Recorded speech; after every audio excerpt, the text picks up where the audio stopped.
విజయవాడ తూర్పు నియోజకవర్గంలో ప్రచారంలో దూసుకుపోతున్నారు వైసీపీ అభ్యర్థి దేవినేని అవినాష్. ప్రస్తుతం మనతో ఉన్నారు, ఆయనతో మాట్లాడదాం. సార్, ఎలా జరుగుతుంది ప్రచారం తూర్పు నియోజకవర్గంలో? ప్రజలు ఏమంటున్నారు? ఈరోజు ఎంతో ఉత్సాహంగా ఈరోజు నాయకులు కార్యకర్తలు అందరూ ఒక సహకారంతో ప్రజానికం ఒక ఆశీర్వాదంతో తూర్పు నియోజకవర్గంలో ఉత్సాహంగా ప్రచారం సాగుతుంది.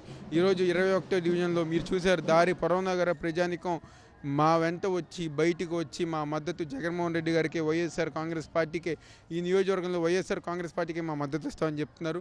10 సంవత్సరాలు తెలుగుదేశం పార్టీ ఎమ్మెల్యేగా పనిచేసిన గద్దె రామ్మోహన్ ఒక చేతగానితనం, అసమర్థత పరిపాలన వల్ల విసుగు చెందిన ప్రజానికం ఈ ఎన్నికల్లో వైఎస్ఆర్సీ పార్టీ మద్దతు ఇస్తానికి సిద్ధంగా ఉన్నారు. మేనిఫెస్టో విడుదల చేసింది, ఏం చెప్తారు మేనిఫెస్టో గురించి? జగన్మోహన్ రెడ్డి గారిని కాపీ కొట్టిన మేనిఫెస్టో అది. ఈరోజు ఏ నోటితో అయితే ఈ రాష్ట్రం శ్రీలంక బీహార్ అయిపోతుందని చెప్పి విమర్శించిన చంద్రబాబు నాయుడు ఈరోజు మళ్ళీ జగన్మోహన్ రెడ్డి గారిని కాపీ కొట్టారు.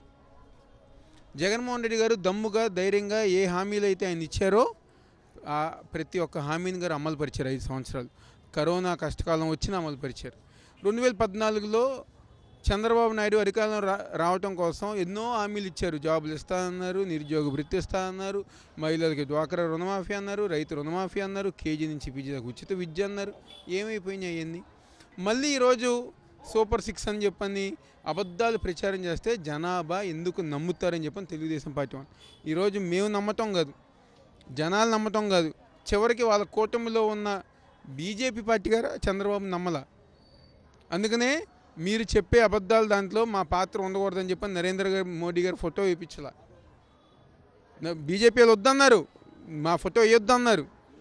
చివరికి బీజేపీ తరఫున వచ్చిన వ్యక్తి గారు ఆ మేనిఫెస్టో పట్టుకోవటానికి గారు చిరాకించుకున్నారు, చేదరించుకున్నారు. మరి ఇంకెవరు నమ్ముతారు చంద్రబాబు నాయుడు మేనిఫెస్టోని? చంద్రబాబు నాయుడు నమ్మట్లా తను చేయగలరని చెప్పని, పక్కన ఉన్న పవన్ కళ్యాణ్ గారు నమ్మట్లా చంద్రబాబు చేస్తారని చెప్పని. అసలు ఇది పచ్చి అబద్ధాలు, పాపాలు, ఆ పాపంలో మేము భాగస్వామ్యం అవ్వకూడదని చెప్పని బీజేపీగా దూరం పెట్టింది. ఇంకెందుకు నమ్ముతారు చంద్రబాబు నాయుడిని? ప్రజానికం అసలే నమ్మట్లా. తూర్పు నియోజకవర్గంలో గద్దె రామ్మోహన్ చాలా క్లారిటీగా చెప్తున్నారు. కృష్ణలంక వాసుల చిరకాల వాంచైన రిటైనింగ్ వాళ్ళు నేను పూర్తి చేశాము, టీడీపీయే పూర్తి చేసిందంటూ ఆయన ప్రచారంలో కూడా చెప్తున్నారు. మీరు ఏం సమాధానం చెప్తారు? రీళ్లు చేస్తే ఎవరు నమ్మరు. రియల్గా జగన్మోహన్ రెడ్డి గారు రిటైనింగ్ వాళ్ళు కట్టారు. ఆ విషయం కృష్ణలంక ప్రాంతంలో చిన్న పిల్ల నెరిగిందే చెప్తారు. వరదలు ఎందుకు వచ్చినాయి మరి 2019లో మీరు రిటైనింగ్ వాళ్ళు కడితే? ఆ రోజు పునరావాస కేంద్రాలు ఎందుకు వెళ్ళాయి? ప్రజానికి వెళ్ళారు, ఎందుకు ఇబ్బంది పడ్డారు? 2020లో ఎందుకు వచ్చింది? జగన్మోహన్ రెడ్డి గారు అసెంబ్లీలో చెప్పలేదా? జగన్మోహన్ రెడ్డి గారు వచ్చి శంకుస్థాపన చేయలేదా? జగన్మోహన్ రెడ్డి గారు వచ్చి ప్రారంభించలేదా? జగన్మోహన్ రెడ్డి గారు పార్కు కట్టలేదా? ఇన్ని మేం చెప్పామని చెప్పుకుంటే జనాభా గారు నవ్వుకుంటున్నారు గద్దె రామ్మోహన్ చూసి.